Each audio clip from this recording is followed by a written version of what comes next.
ठीक है, तो अपन वो डिस्कस करते हैं जो अपने को आगे अभी डिस्कस करना है। तो एक ये है, इसके अंदर तो बाकी सब चीजें प्रेजेंटेशन तो देखिए ठीक दिख रहा है।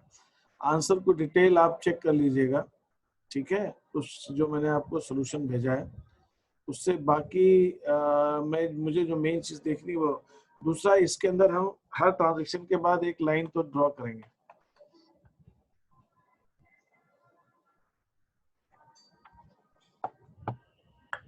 हर ट्रांजेक्शन के बाद हम एक लाइन ड्रॉ करेंगे।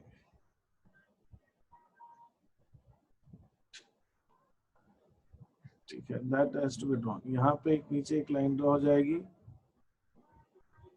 सिर्फ पर्टिकुलर कॉलम के, ठीक है, इस हिसाब से। और दूसरा एक और चीज करते हैं, वो अभी तो चलो ठीक है चल जाएगा, ऐसा जरूरी नहीं है। जब ये पेज का टोटल खत्म होता है तो यहाँ पे टोटल लगाया जाता है। We just put a total out here, और ये टोटल जो है हम कैरी फॉरवर्ड करते हैं नेक्स्ट पेज पे, और फिर नेक्स्ट पेज पे फिर हम लिखते हैं टोटल ब्रॉड फॉरवर्ड BF। ठीक है, ये जो मैं लिख रहा हूँ ये साफ नहीं दिख रहा होगा आपको, ये मैं BF लिख रहा हूँ और ये CF लिख रहा हूँ। ये कैरीड फॉरवर्ड, कैरीड फॉरवर्ड माने टोटल आगे ले जाया गया।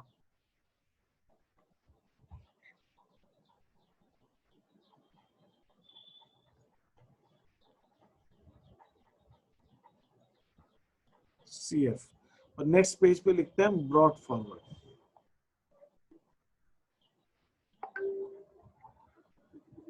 BF, आगे लाया गया। तो ऐसे लिखते हैं।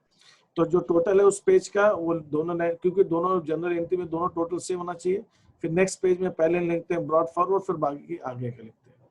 तो ऐसे भी करते हैं। बाकी ठीक है, आप जितनी जैसा आदत डालना चाहें अपनी। बाकी ये तो जरूर है कि हर ट्रांजेक्शन के बाद में यहाँ पे एक लाइन चाहिए नरेशन के बाद, ठीक है, ये चाहिए। ठीक है, ठीक है, ठीक है, ठीक है।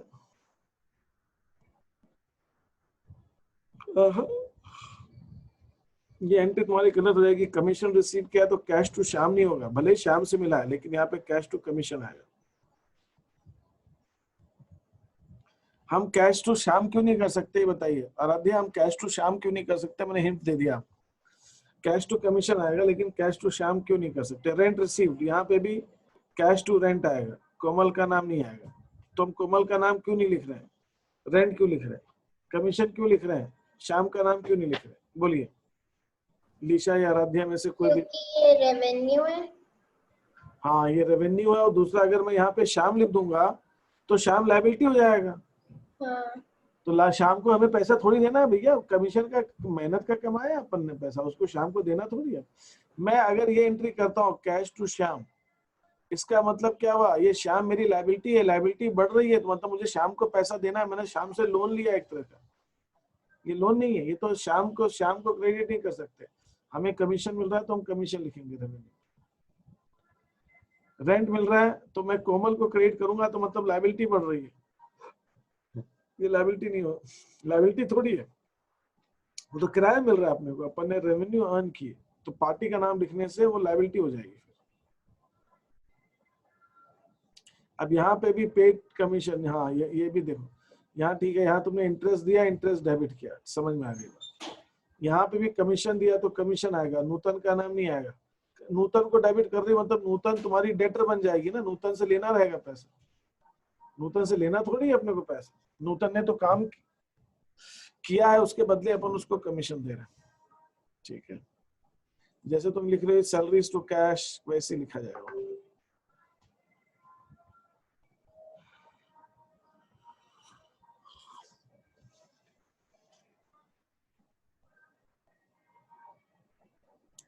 अब देखो बैंक ने हमें इंटरेस्ट दिया, तो बैंक ने इंटरेस्ट दिया तो इसकी एंट्री होगी bank account debit to interest. Bank जब इंटरेस्ट देगा तो रेवेन्यू, और लेकिन बैंक बैलेंस, बैंक के इंटरेस्ट जब देता तो हमारे अकाउंट में जोड़ देता, तो हमारा बैंक बैलेंस बढ़ जाता, बैंक बैलेंस बढ़ जाएगा। इस एंट्री का मतलब क्या? जब बैंक हमें इंटरेस्ट देता है तो हम एंट्री करते हैं bank account debit to interest. इसका मतलब बैंक ने हमें इंटरेस्ट दिया और इंटरेस्ट हमारी रेवेन्यू है और बैंक बैलेंस हमारा बढ़ गया, तो इंटरेस्ट डेबिट क्रेडिट दोनों नहीं हो सकता, मतलब डेबिट भी हो रहा है क्रेडिट भी हो रहा है, दोनों डेबिट क्रेडिट कैसे हो? जैसे यहाँ हुआ, जब बैंक हमसे इंटरेस्ट लेता है तो हमारे अकाउंट से काट लेता है, तो तूने बैंक को क्रेडिट कर दिया और इंटरेस्ट को डेबिट कर दिया, ये ठीक है। यहाँ पे भी यही होगा, bank account debit to interest, यहाँ होगा interest account debit to bank, ठीक है।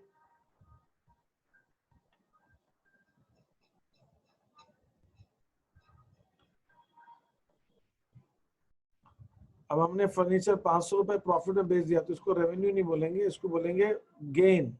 गेन रेवेन्यू तो हमारे बिजनेस से होता है, हमारा फर्नीचर बेचने का बिजनेस नहीं है, तो उसको बोलते हैं गेन ऑन फर्नीचर,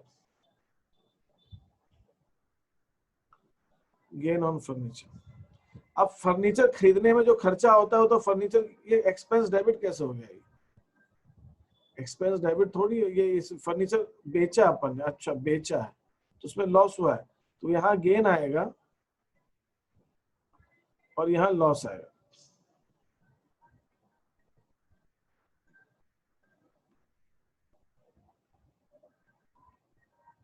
यहाँ पे प्रॉफिट हुआ है तो यहाँ पे गेन आएगा, गेन या लॉस। अब ये सोनम से हमें पैसा मिला है, तो क्या डिस्काउंट दिया था अपन ने, सोनम को डिस्काउंट दिया, तो यहाँ लिखो डिस्काउंट अलाउड। वो चेक करना, मुझे देखना पड़ेगा ट्रांजैक्शन क्या है, इसको ध्यान से चेक करना। रिसीट फ्रॉम राम, ये कैसा है, ये ट्रांजैक्शन क्या है, एक बार चेक करना, ये कुछ गलती दिख रही है मेरे को इसके अंदर, तो एक बार चेक करना फिर डिस्कस करेंगे।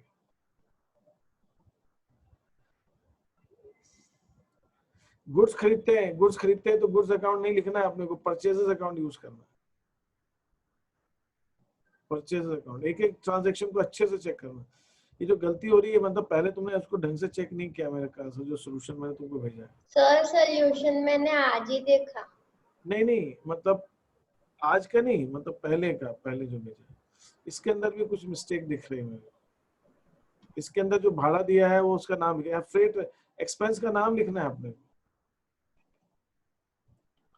अपने को एक्सपेंस का नाम लिखना। मैंने आज ही भेजा, लेकिन वो check, I think general entry जो तुमको मैंने पहले कराई थी ना, वो तुमने उसको ये के कौन सी देखना पड़ेगा, देख एक बार चेक करना, फिर उसको हम डिस्कस करेंगे। एक बार अच्छे से चेक करना है, बहुत इंपॉर्टेंट है, इसमें गलतियां नहीं हो तो अच्छा है। अब ये रही तुम्हारी कॉपी,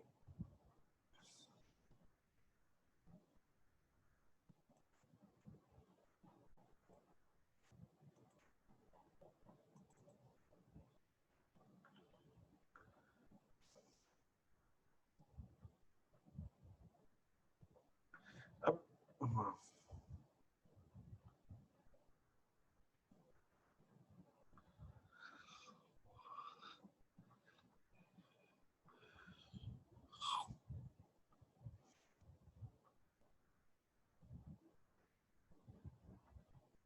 यहाँ पे वही बात है, अपन ने कमीशन पे किया तो नूतन नहीं आएगा, कैश आएगा, कैश में दिया होगा।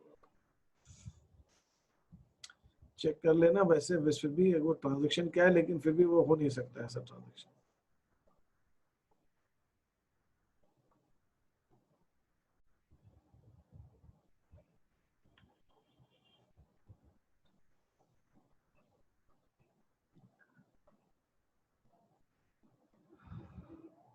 पर्सनल यूज के निकालेंगे ना, तो अपन कैपिटल में से घटाएंगे, लेकिन हम ड्राइंग्स अकाउंट को यूज करना ज्यादा ठीक है, ठीक है।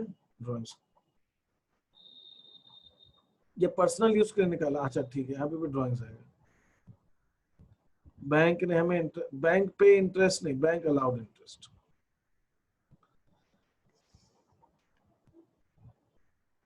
अब ये बैंक ने चार्जेस लिए अपने से, तो अपने लिए खर्चा है, तो ये बैंक हमारे अकाउंट से काटता है वो पैसा, तो उसकी ये लाइन यहाँ तक नहीं आएगी, ना ना ना, सिर्फ यहाँ इसके अंदर, ठीक है। तो यहाँ पे आएगा बैंक चार्जेस खर्चे हैं हमारे, तो बैंक चार्जेस, बैंक जब हमसे पैसा ले रहा है तो खर्चा ले रहा है ना, एक्सपेंस हो रहा है, तो बैंक चार्जेस, और बैंक बैलेंस कम हो जाएगा।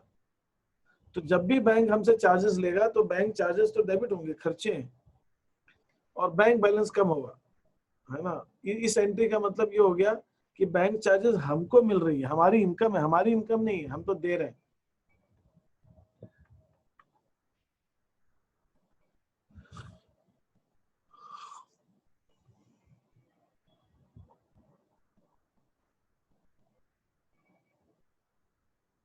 अच्छा, ये बैंकरप्ट हो गया है, ये वो वाला लॉस है। कोमल डिक्लेयर्ड इंसॉल्वेंट, 70 पैसा मिला, तो 70 पैसा मिला मतलब 2000 का 70 पैसा मतलब 1400, 70 पैसा मतलब 70%, 70% 2000 का, तो हमारा 600 का, तो ये लॉस का नाम है बैड डेट्स। बैड डेट्स डूब गया पैसा। ये जो राम इंसॉल्वेंट हो गया, 50 पैसा मिला, ठीक है, तो यहाँ पे लॉस की जगह आएगा बैड डेट्स। बैड डेट्स एक तरह का लॉस अकाउंट ही।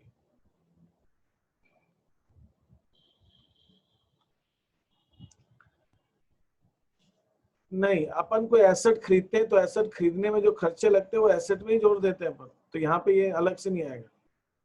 मशीनरी अपनी 30,000 की हो जाएगी, एक्सपेंसेस सारे एसेट्स में जोड़।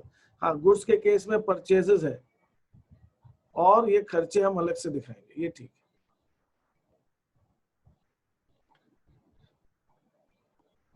अब ये मशीनरी हमने खरीदी है, तो मशीनरी खरीदने में सारे खर्चे मशीनरी में जोड़ देंगे, तो machinery account debit to cash. Repair कराए तो रिपेयर तो अलग आएगा, रिपेयर ठीक है।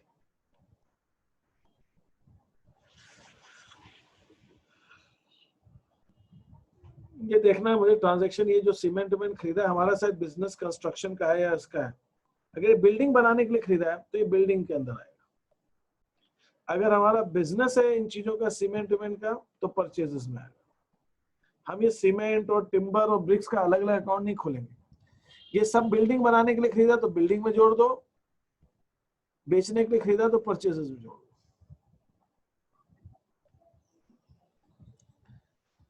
ये एक बार चेक कर लीजिएगा, फिर मुझे बताइएगा देख के ट्रांजैक्शंस को।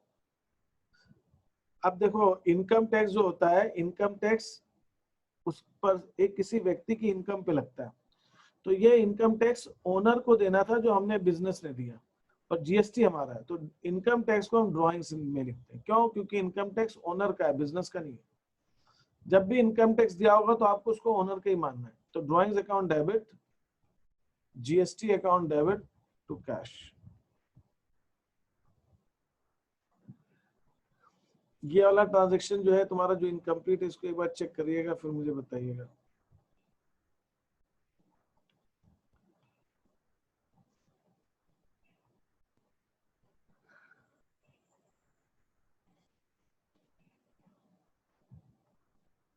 Purchase account debit, freight account debit to this.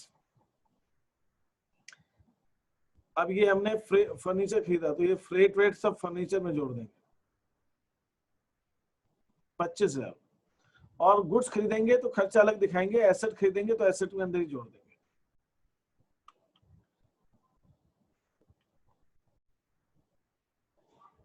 यहाँ पे भी परचेज आएगा, यहाँ पे भी वही फ्रेट फर्नीचर में जोड़ देंगे।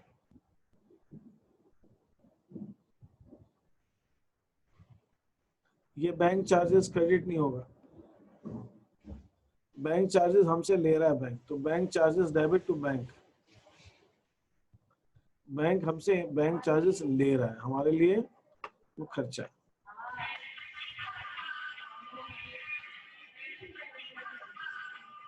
ये कौन सा ट्रांजैक्शन है देखना पड़ेगा, इसको आप देखिएगा।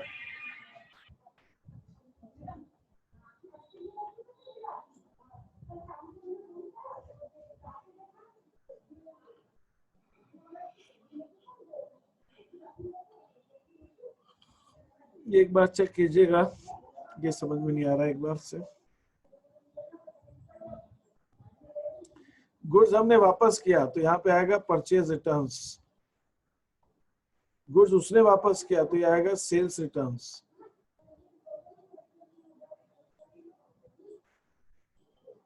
जय को सैलरी दी तो बस सैलरी अकाउंट, वेजेस दिए वेजेस अकाउंट, ठीक है।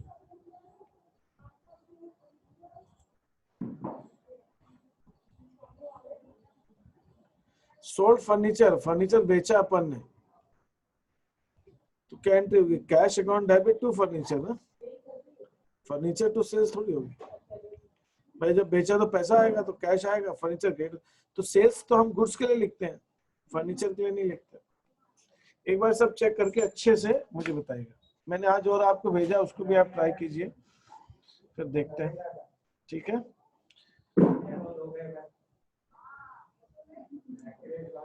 और कुछ पूछना चाह रहे हैं अभी यहाँ? तो मैं हाँ सर आपने वो भी दिया था ना, जो आपने जब नया नया 5 कॉलम अकाउंटिंग सिखाया था, तो एक वर्कशीट में 3 कॉलम भी दिया था। आपने कहा था स्कूल में 3 कॉलम होगा तो मैं कराऊंगा। वो मैं करा दूंगा अभी अभी मन नहीं है, बता दूंगा वो। अभी तो स्कूल नहीं खुल रहे ना आपके? नहीं पता नहीं। अभी रुक जाओ, मैं बता दूंगा। 3 कॉलम में क्या, बुक्स में सब में 3 कॉलम ही होगा। तो 3 कॉलम में हम क्या करते हैं पता है, बस इतना सा है कि जो रेवेन्यू हम अलग से जोड़ दिखाते हैं, रेवेन्यू को डायरेक्ट कैपिटल में जोड़ देते हैं, तो रेवेन्यू कॉलम अलग से नहीं बनाते। और एक्सपेंस को वो डायरेक्टली कैपिटल से घटा देते हैं, एक्सपेंस कॉलम भी अलग से नहीं बनाते। एक्सपेंस को कैपिटल से घटाते हैं? एक्सपेंस तो अल्टीमेटली कैपिटल से घटती है, लेकिन हम क्या कर, मैंने जो बताया, मैंने कहा हम अलग रखते हैं और साल के अंत में घटाते हैं। हम मैं बुक्स में क्या करते हैं, वो हर बार ट्रांजैक्शन में घटाते हैं। मेरे अप्रोच के अंदर हम उसको टोटल करके एक साथ साल के अंत में घटाते हैं, क्योंकि बिजनेस में भी यही होता है, हम खर्चों को जोड़ते जाते हैं और एंड ऑफ द ईयर साल के अंत में कैपिटल में से एक साथ घटाते हैं। लेकिन जो अकाउंटिंग इक्वेशन बुक्स में दी गई है, उसके अंदर जो सैलरी दी तो cash minus capital minus, rent मिला तो कैश प्लस कैपिटल प्लस, ऐसे करते हो,